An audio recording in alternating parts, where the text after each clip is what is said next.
100 years తర్వాత పటాస్ దీవి ఉంటే ఎలా ఉంటుంది అనే టాపిక్ తో మన ముందుకు వచ్చేస్తున్నారు ఖుషి బ్రదర్.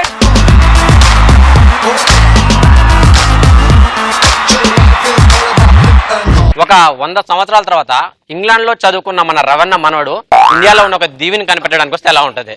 నా మనవడా దీవిలోకి ఎంటర్ అవుతున్నాడు. నేను నమ్మలేకపోతున్నాను, నాకు చాలా ఆనందంగా ఉంది. ఏమిటి మీరు అంత వింతగా చూస్తున్నారు నన్ను? నువ్వు చేసే చేస్తానికి వింతగా చూడక బొంతగా కొంచెం స్తారా. సారీ కుందేల్, నాకు తెలుగు కొంచెం కొంచెం వచ్చు. అర్థమైతేనే ఉంది, కొండలు పెట్టుకుని కుందేలు అంటుంటే. అసలు నన్ను తీసుకొచ్చావు ఇక్కడికి? నువ్వు శ్రీముఖి మనవడి కాబట్టి తీసుకొచ్చాను.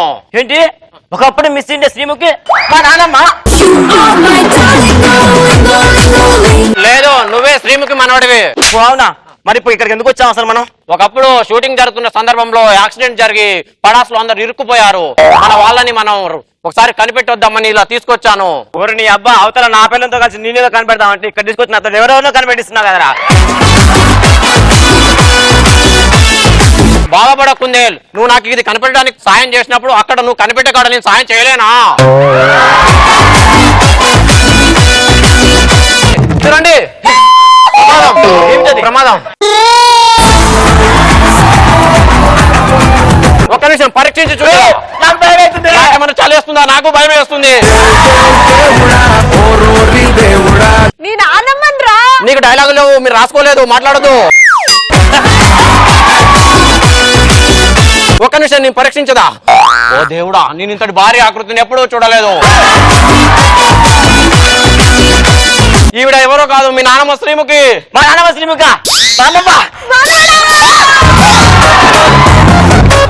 అప్పట్లో మా నాన్నమ్మ ఏం చేసేది? మీ నాన్నమ్మని యాంకరింగ్ చేయమంటే డాన్స్ చేసేది. మా బామ్మతో ఒక సెల్ఫీ తీసుకుంటా. తీసుకో. నేను మా బామ్మ సేమ్ ఉన్నాం, చూసావా? నువ్వు మీ బామ్మ సేమ్ ఉండగా ఒబామా నువ్వు ఉంటారా? అప్పుడు నేను చింపాంజీ మా నాన్నమ్మ చేపట్టుకుంది. ఓ మీరు పొరపడుతున్నారు కుందేలు, అది చింపాంజీ చేయి కాదు, గెటప్ చించేది. మరేంటి అలా ఉంది చింపాంజీలా? బహుశా అప్పుడు అతను గెటప్ లో ఉండుండొచ్చు. గిట్టప్ అని ఏదైనా చెయ్యి నరికేస్తా, మా నాన్నమ్మ చేపట్టుకుని నరికేస్తా. దానికి బదులు మీ నాన్నమ్మ చేయి నరికితే సరిపోద్ది కదా. మరి ముందుకెళ్దాం పదండి. నాకు అక్కడ ఏదో కనిపిస్తుంది. మీరు భయపడకండి, ఇక్కడ మీ నాన్నమ్మ శ్రీముఖి, అక్కడ మా తాత రవి గారే ఉంటారు కదా.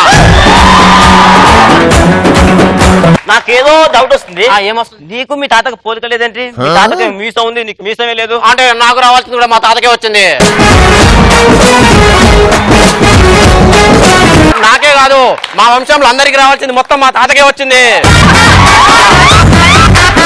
ఇక్కడ ఏంటి పిచ్చి పిచ్చి శబ్దాలు వినిపిస్తున్నాయి? పిచ్చి పిచ్చి శబ్దాలు కాదు కుందేలు, రచ్చరవ శబ్దాలు. ఇప్పుడు అతను ఎక్కడ ఉన్నాడు? నేను ఆకాశం, నేను మేధావి, నన్ను ఎవరు తాకలేరు అన్నాడు. ఎవరు తాకదని అతడే పైకి వెళ్ళిపోయాడు. ఏంటి ఇక్కడ 30 జంతువులు? ఇక్కడ 30 జంతువులు ఉన్నాయేంటి? మీరు పొరపడుతున్నారు, కొడతారు. ఎన్నికి రండి, జంతువులు కాదు, ఆడియన్స్ అంటారు. వాళ్ళు ఏం చేసేవారు? అందులో ఉన్న ఆడవాళ్ళందరూ మా తాతకి, మగవాళ్ళందరూ మీ నాయనమ్మకి లైన్ వేసేవారు. సంతోష్ సంతోష్ సంతోష్ సంతోష్. ఇక్కడే కాదు, ఎక్కడ చూసినా సంతోషానే ఉంటుంది. ఎందుకంటే ఈ జీవిని కనిపెట్టింది అతడే. ఓ ఇంత పెద్ద దీవిని కనిపెట్టాడా? నేను అతను చూడాలనుకుంటున్నాను. ఎక్కడ ఉన్నాడు? అది అసాధ్యం కుందేల్, అతడి గొంతు మాత్రమే వినిపిస్తుంది, అతడు కనిపించడు.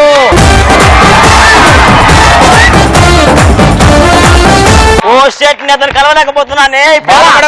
బయటికి వెళ్ళిన తర్వాత స్కిట్ ఎలా వచ్చిందో చెప్తానులే. కబ్రాన్, ఇక్కడ సొరంగం ఉంది చూడండి. ఇటువంటి పరిగెత్తుకురండి, అది ప్రమాదం. ఒకప్పుడు గాలిపటాల సుధాకర్ ఏదో బరువెత్తపోయి జారి కింద పడేశాడు, అందుకే బొక్కబడింది అక్కడ.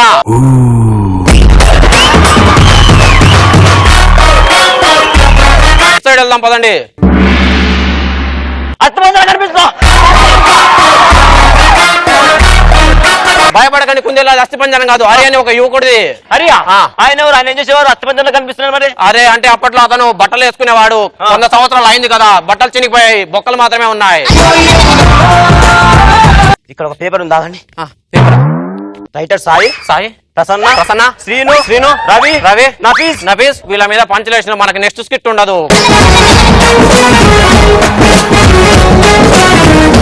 థ్యాంక్ యూ మిత్రులారా. అయితే నేను వెళ్ళిపోతా. సూపర్ మచ్చి సూపర్